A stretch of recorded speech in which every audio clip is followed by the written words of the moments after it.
What's up, guys? This is Rey-Jay back with another video. And in this one, I want to break down what's happening with SPY, Tesla, and the broader markets. I'm going to talk about some important news that's coming out that's affecting the way the market's going to be moving, and also what's happening with our economic calendar moving forward, alongside some more updates about Appl.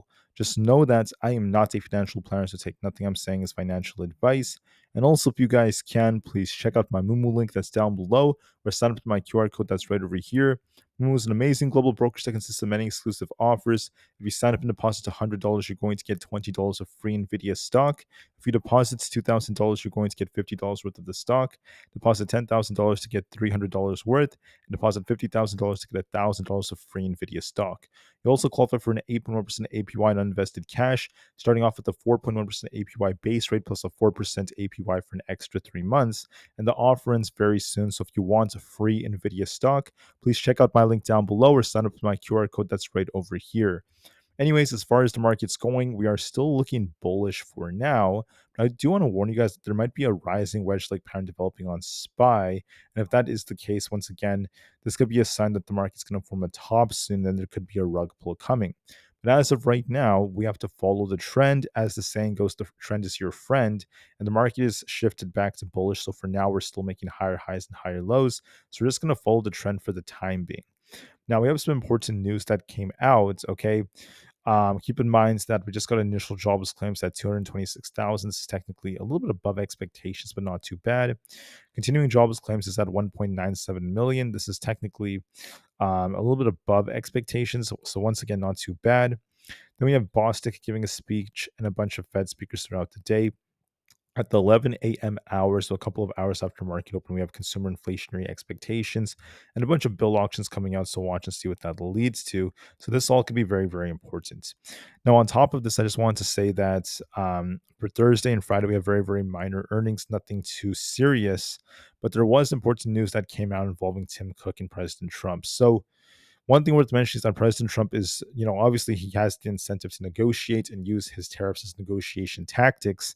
But in this case, now he's saying that he wants to increase a tariff on semiconductors and chips to over 100%, right? But for those manufacturing in the US, he said there's going to be no charge. He's saying that he wants things built in the USA, the good old USA, because there will not be tariffs for products built here.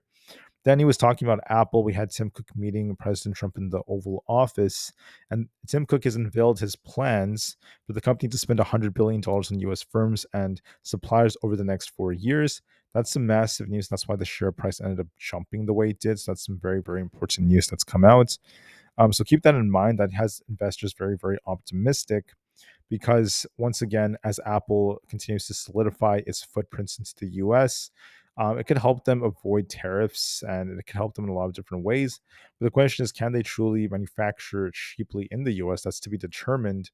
And what's going to happen with the iPhone sales and prices, we still have to wait and see on how things end up going. But for now, there is a wave of optimism about this news. And this is what's really helping the market, at least to a large extent. The news is really, really greatly benefiting things. And with Appl making the moves that it's making, we're going to see what this leads to, at least moving forward. Now, keep in mind, today's a special day. Today is August 7th, 2025. And President Trump has imposed tariffs on, every country almost in the world that's at least, major for U.S. trading. Canada has a 35% tariff rate. Brazil's looking at 50%. India has 50%. Many African countries have about 15%. The European Union is looking at 15%, and then China's at 35%, but this could change depending on negotiations. And other countries like the Philippines and Indonesia have like 19%. So President Trump's tariffs have been imposed. We're going to see what this leads to for the markets. For now, the market's pushing as a result, but things could change. Are the tariffs fully priced in, or are the economic effects to be determined? We will have to see about that. The market knows that the tariffs are used for negotiation tactics and such, but keep in mind that if there are disruptions from some of them, such as like the semiconductor tariffs, for example, that could still affect things. So you want to be very open-minded just to be safe. So keep that in mind. But overall, we'll just have to see what the effects happen to be. Appl has been on a rally as a result of their, big investments into the US. And with them trying to once again manufacture more in the US, that's been some huge news for them. I just want to make that very clear that that's very important, and that's what's helping the market to some extent. So let's talk about the charts. What's going on? We'll notice something very interesting is as SPY is pumping, we are technically bullish for now, but there is a rising wedge developing, and this could lead to a big sell-off later on. Also, the VIX, if you go all the way down here and look at the VIX, it has a falling wedge. So this has a falling wedge, may continue to downtrend before it tries to bounce. That could also be a sign it's going to break to the upside. So we'll see how it goes.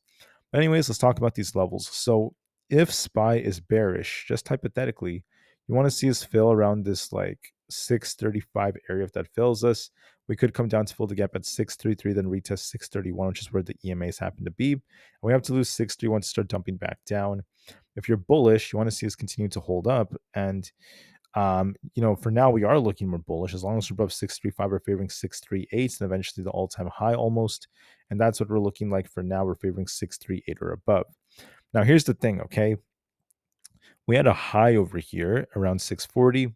We came down all the way back down like this. And now notice that we're slowly making higher highs and higher lows, okay, which is great. And we're trying to once again get back up to these highs. But there's going to be a big test. Are we going to break the all-time high and continue to rally, or do we come short? And are we about to see a big rug pull off this rising wedge? We'll have to see if we can break the all-time high or not. In case we come short, we'll see. So we are bullish for now. We could try to get close to about 638. So I do anticipate some upside, but watch and see. Do we take out the all-time high? Do we take out this high? Or do we come short and get a massive rug pull? You want to be very careful depending on the news. Same thing with the QQQ, right? The news will be affecting this. If we continue to fall back down, if we lose essentially this 570 area, I could see a retest of this gap for around 568 or below, back down to 566. And if we lose 566, we're going to be dumping a lot more. If we're bullish, however, we're looking for 572.5 to break to push us to 575. That's once again going to be favoring the rising wedge. My guts tells me that this is making higher highs and higher lows, and this is favoring 575 as our target. We're going to see if we could take out this high or not. If we can't take out the high, we could still reject and turn right back down to 566 or below. So we're going to see how it goes, but I do favor upside for now. And we're going to see if we reject. So be very, very careful as we try to get back up to the high. Now, can we take out the high or do we come short? We'll see about that. For now, we're looking bullish. For now, we're favoring 572.5 to 575. We're still looking bullish for now, so be careful. The Russell has an inverse head and shoulders. We need to lose 220 to turn back down. As long as we're above this, we're favoring 224 as our target or above. ES is looking bullish as long as we don't lose 63, 67. We're favoring upside. As you can tell, we have a cup and handle. And as long as we're above 6,400, we're favoring an attempt to get back up towards the all-time high, very close to it. Will we break the all-time high? Do we come a little bit short around the mid 6,400s and then reject? We'll see about that just to be safe. As long as we're above 6,400, though, we're favoring upside on ES. We could be continuing to push the mid 6,400s around 6,450 plus. So we'll see how it goes. On NQ, if we lose 23,500, we're looking for a dump. But as long as we hold this, we're going to be favoring 23,700. We're going to see if we reject off this or not. We're favoring an attempt to get close to the all-time high on NQ, so look for more upside. As long as we don't lose 23,500, we're favoring 23,700 or so. Then we'll see if we reject or not, depending on these factors. Bitcoin could be looking for a test of 117,000. This is where we have support becoming resistance. As long as we don't lose 115,000, we're favoring 117,000. We'll see if we reject. Tesla needs to hold above at least 318. If 318 fails, we're looking for 315. But if we get above 321, we're looking for 325. So I hope that's as clear as possible. I want to see Tesla hold above 321, might consolidate. And if we hold above that, we're looking for an attempt to test this upper trend line around 325. If we don't break this, we could reject back down. So we'll just have to see how that goes. So keep that in mind as time goes on. Now, can we hold above 318? If not, we will turn back down. So be careful on Tesla. But overall, the upside potential is there. Nvda has tough resistance at 182 and then 184. So if we break 184, we're bullish, but if we hit 182 and reject, we're looking for a move back down to 178. So be very, very careful off this bearish divergence. We'll see how high this goes. I think this could be pushing a bit higher for 182.5, and we'll see if we reject or not. Can we break the all-time high? Apple's holding up low. I want to see us break 220 to continue to push for 222. If we can't hold that, we're looking for 215 to be retested, so we'll see how high this goes.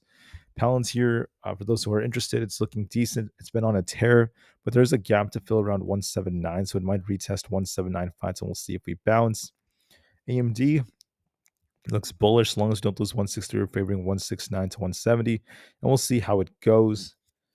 Coinbase is favoring 320 to 330 in that range. So I favor upside for 330, and we're going to see if we reject or not.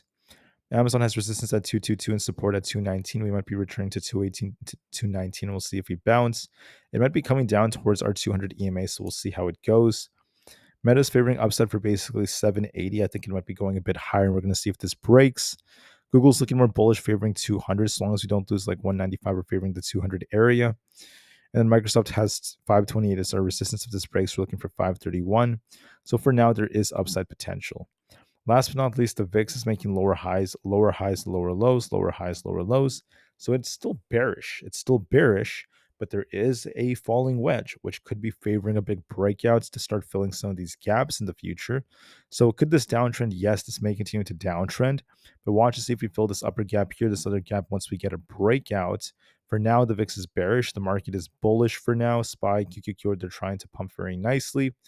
But like I said before, I'd be very, very careful because with what's going on, the market could be forming some kind of top. And we're going to see if we break all-time highs or not. We might come short. And if so, let's see if these rising wedges pan out or not. So follow the trend lines, follow your charts, follow the price action. The trend is your friend, and be very unbiased with the way in which you trade.